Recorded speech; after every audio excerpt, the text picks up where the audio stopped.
미리 보는 6.3 대선 전망을 해보고 있는데요. 자, 이번에는 각 당의 대선 후보 경선이 어떻게 될지 그거에 대해서 좀 말씀을 나눠보도록 하겠습니다. 가장 큰 관심은 거대 야당인 더불어민주당의 대선 후보가 누가 될 것이냐거든요. 엄 소장님은 민주당의 대선 후보 누가 될 거라고 예상하십니까?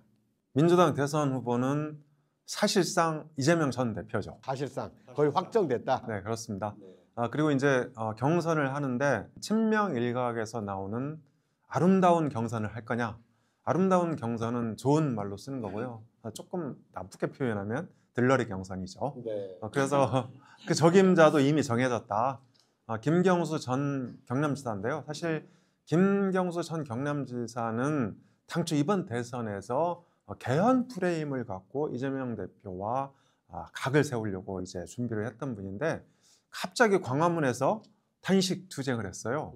그러니까 윤 대통령 탄핵 기각설이 확산하던 시기인데 여기서 무려 열흘 넘게 이 단식 투쟁을 하다가 병원으로 이송됐거든요. 그런데 이 과정에서 김경수 전 경남지사가 비명이 아닌 신신명으로 거듭났다.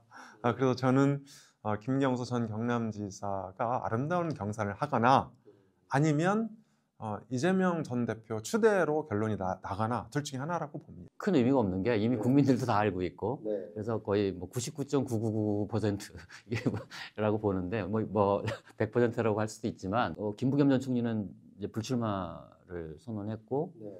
사실 뭐 경선 룰을 국민 경선으로 바꿔도 큰 차이는 없을 것 같아요. 근데 이제 이재명 대표는 원래 그 변수를 싫어합니다. 변수를 싫어하기 때문에 작은 변수도 왜냐하면 지난번에 국민 경선 했다가 한번 뒤집힌 적이 있거든요. 그러니까 이런 리스크에 대한 이제 우려적 이런 것들이 있어서 그냥 사실 대통령 선거를 뽑는데 국민 경선을 안 하는 것은 좀 그것도 민주당에서는 좀 이례적인 거거든요. 네. 우리가 노무현이라는 그 이 대역전 드라마를 경험한 것도 이런 이제 시스템을 통해서였는데 어쨌든 주류들이 생각할 때는 그랬던 것 같아요. 어차피 민주당 경선은 이미 정해져 있기 때문에 네. 경선 방식을 그렇게 바꾸어도 큰 흥행을 하지 못할 것이다 라고 판단을 한 것 같고 그 대신 변수를 줄이자 이런 거라고 생각하고 중요한 관전 포인트는 이런 것 같습니다. 저는 지금 이재명 대표가 넘어야 될 산이 이재명 대표 자신이잖아요. 지금 네. 사실 경쟁 후보가 크게 중요하지 않거든요. 지금 이재명 대표가 넘어야 될 가장 핵심적인 산이 뭐냐. 아까 우리 엄 소장님 말씀하셨듯이 190석에 이르는 의석수와 행정 권력까지 가져갔을 때 이 독주 시스템을 우려하는 국민들의 우려를 어떻게 완화할 것이냐. 이걸 불식할 수는 없습니다. 완화한다는 거는 연합 권력을 만드는 방식으로 완화할 수밖에 없거든요. 스스로 견제 장치를 만들어야 국민들이 그걸 보고 안심하고 투표할 수 있다. 그렇죠. 그러니까 경선에서 후보가 되는 건 분명하지만 네. 어떻게 후보가 될 것이냐도 되게 중요하다. 이재명 그 대표 입장에서는 그런 점을 과연 연합의 모양새 뭐 이런 것들을 갖춰나갈 수 있을까? 이것이 관전 포인트라고 봅니다. 지금 이제 민주당에서 이재명 전 대표의 경쟁하겠다고 나온 후보는 이제 김경수 전 경남지사거든요. 이분의 그 파괴력은 어느 정도로 보세요? 저는 뭐 그렇게 크지 않을 것 같아요. 김동연 전 지사가 전 현 지사가 나오면 여기는 반명의 각을 뚜렷이 할 것 같아요. 근데 김경수 전 지사는 반명을 뚜렷하게 할 것 같지 않는 신신명 아니 뭐 신신명이 됐든 아무튼 뭔가 새로운 모델. 그래서 김경수 지사는 이번에 할 생각이 이번에 되려고 나오는 건 아니라고 보거든요. 저는 길게 보고 나온다. 길게 보고 또 안 나오면 안 되니까 나오는 게 있어요. 그러니까 이른바 친문 세력화나 여러 가지 측면에서 나와야 돼서 나오는 것이기 때문에 목표가 좀 다르다.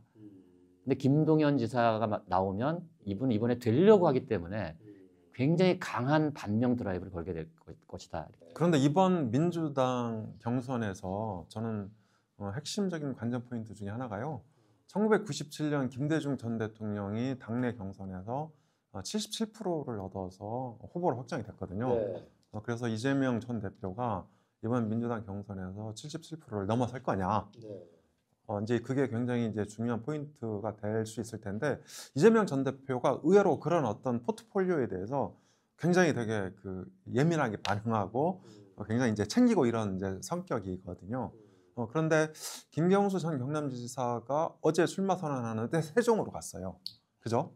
세종으로 가서 이제 행정수도 이전 얘기를 했는데 사실 행정수도 이전은 노무현 전 대통령이 역점적으로 추진했던 사업이고 사실 얼마 전에 이재명 전 대표도 이 행정수도 추진 방안에 대해서 한번 밝힌 적이 있어요. 네. 그래서 저는 김경수 전 경남지사가 실제 몇 프로 득표하겠다 이런 목표치보다는 이재명 전 대표를 측면에서 지원하겠다. 이를테면 단점을 좀 보완하고 이 전 대표를 광나게 해주겠다. 뭐 그 정도 컨셉을 갖고 있는 것 같습니다. 그래서 저는 77%는 무난히 돌파할 가능성이 있다. 김대중 전 대통령을 뛰어넘는. 그게 두 분 말씀 들어보니까 이제 민주당 대선 후보 경선은 사실상 이제 하나 마나 해보나 마나 이제 이재명 전 대표가 대선 후보로 확정이 되는데 과연 몇 %로 압도적인 지지를 받아서 되느냐 이것만 남아 있는 것 같아요. 자, 그러면 6.3 대선 본선에서 그러면 이재명 민주당 사실상 대선 후보는 당선 가능성은 어느 정도로 보세요? 저는 이재명 대표 당선 가능성에 대해서 냉정하게 가슴에 손을 얹고 30% 주고 싶습니다. 당장 지금의 여론, 지금 정당 지지율 나온 거 보면 처음에는 이제 10%포인트 이상 이렇게 격차가 났던 게 어제 오늘 나오는 결과들은 대략 4% 내지 5%포인트 정도인 것 같아요. 좁혀졌죠. 네, 많이 좁혀졌습니다. 물론 일부 ARS 여론조사는 아직도 차이가 많이 나요. 그런데 지금 국민의힘 상황으로 보면 그 사실상 최악의 상태다. 그럼에도 불구하고 정당 지지율이 접전 형태로 조금씩 가고 있다는 것은 이를테면 샤이 보수가 이게 탄핵 사태 과정에서 대거 양상이 됐다. 저는 이렇게 보고 있습니다. 그래서 대선 후보가 확정이 되는 이달 말, 다음 달 초 정도 되면 정당 지지율이 접점 상황으로 바뀌게 될 것이고, 그리고 대선 후보 지지율도 막상 막하 접전, 팽팽한 접전 형태로 바뀔 가능성이 크다고 봅니다. 앞으로 변수는 이 민주당보다 국민의힘 쪽에 유리하다. 방금 이제 우리가 짚었던 당내 경선도 민주당은 그 김 빠진 맥주처럼 진행이 될 거 아닙니까? 그런데 국민의힘은 치열하게 1차, 2차, 3차 컷오프까지 예정이 돼 있거든요. 이런 과정에서 이게 컨벤션 효과가 나타날 수밖에 없다. 마지막 변수로 만약에 이준석 의원 쪽으로 단일 후보가 결정이 되면 저는 이건 이재명 전 대표가 어떻게 손을 쓸 수 있는 그런 상황이 아니라고 봅니다.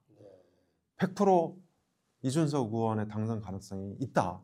전 이렇게 분석을 하고 있습니다. 저는 뭐 한 최소 80% 이상이라고 봅니다. 이번 선거가 뭐 이 아까도 말씀드렸듯이 이재명을 대통령으로 승인할 것이냐 말 것이냐의 선거이고, 나머지 이제 아까 얘기했던 리스크, 그러니까 국민의힘이 새로운 비전을 보이면서 그런 제3의 후보인 이준석 그 후보와 긍정적인 시너지 효과가 나는 이런 그 단일화를 할 수 있을 때 이것이 확률이 그렇게 크지는 않다고 봅니다. 저는 이준석 후보 입장에서 보면 연합을 해서 이길 수 있다는 경우에 한해서 단일화를 할 겁니다. 그러니까 이준석 후보가 만약에 15% 이상을 득표하면요, 그걸로도 이준석 후보는 차기를 위한 굉장한 정책 기반을 만드는 것이기 때문에 굳이 지는 게임에서 연합할 일은 없다. 이런 상황이어서 그 연합의 가능성을 상수로 놓고 보는 것은 옳지 않다. 이번 대선에서 변수를 놓고 보는 것이 맞다고 보고, 이재명 대표는 8분 응선은 넘었다. 하지만 그 나머지 20%의 리스크, 그런 이 변수 뭐 이런 것들을 어떻게 관리할 것이냐, 이런 문제들이 굉장히 큰 숙제죠. 이것도 이재명 대표가 이 비전까지는 지금 제시를 했거든요. 그 비전이 지금 다수 국민들에게 제대로 그 어필이 되고 있다. 이렇게는 안 보십니까? 저는 이제 비전의 게임이라고 보진 않아요. 이번 선거가 이재명 대표가 독주할 것이라는 우려를 어떻게 완화할 것이냐의 게임이라고 봐요. 저는 이것이 본질이다. 이번 그 민주당 선거 캠페인의 본질은 대한민국의 비전을 만들어가는 것도 필요하겠지만 중도층이 갖고 있는 의구심, 민주당과 이재명이 독주하게 할 수도 있다는 이 우려, 이것들을 어떻게 완화할 것이냐, 권력을 어떻게 나눠 가질 수 있을 것이냐, 이런 문제들에 집중해야 된다. 만약에 여기에 관심을 갖지 않고 이 중도층들이 계속 우려의 상태에서, 선거라는 게 한쪽만 있는 게 아니잖아요. 반대쪽이 역동적으로 움직인다면, 가령 아까 이준석 그 후보가 적극적인 역할을 해서 탄핵에 대한 짐을 덜어낼 수 있다면, 그렇다면 그 게임은 좀 다른 양상으로 갈 수 있다는 거죠. 만약 이제 본선에 진출했을 때 이재명 후보의 당선 가능성을 엄 소장님은 30%, 유승찬 대표는 80%라고 보셨습니다.